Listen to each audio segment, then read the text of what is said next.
Welcome to Shop Talk for Thursday, February 19th. We have our block of the month again this weekend. And if you didn't get a chance to join us in January, you can still sign up. Just drop by the shop and we'll fill you in on all the details to join us for our block of the month for 2026.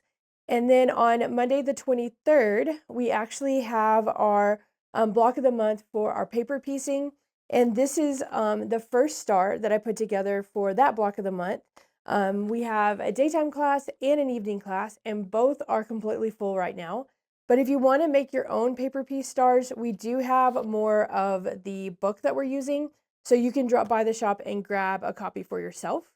And on that note, we also finished our first session for our barn quilts, and we have a few of those patterns left over, and that's the quilt that's behind me.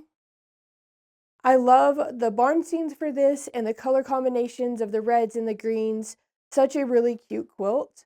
For that class, Carol did say that if you wanted to join us next month, she would catch you up and you'd be able to finish with the rest of the group, which I love. So a few different things going on this week that you could join us for. Let's go take a look at this week's fabric. This week's fabric comes from Moda and it's called Pick Me, and it's from Me and My Sister Designs. We love the line for all of the fun colors that bring about spring. We're over winter and we're ready to have all the fun colors back in the shop. I love the deep purples that are in this and the mix of teals and pinks.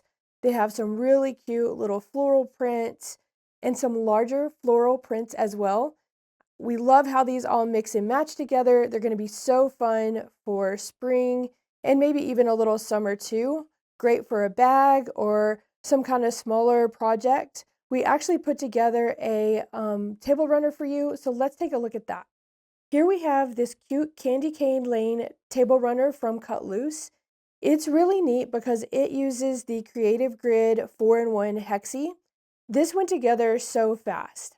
I love that it has all the different triangular pieces and the hexagonal pieces in it as well. But with the ruler, it makes quick work of this and you get this cute little mix of prints for this table runner. This week for our Baby Lock highlight, we are talking all about the inspirational guides.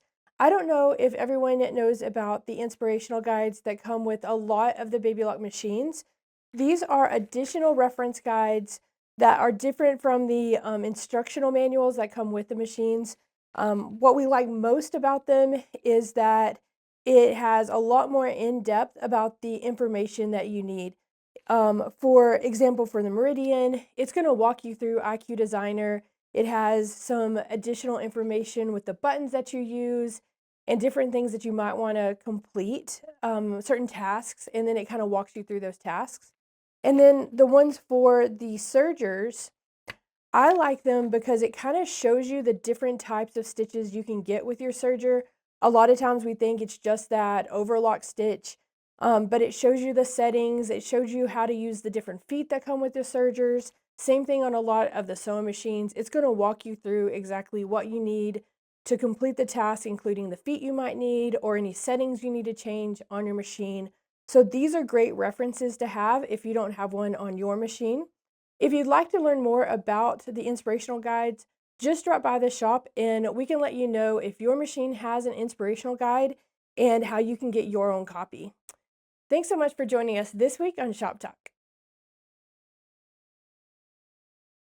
We're shooting this on February 17th and the sky outside is the same color as the skies on this quilt.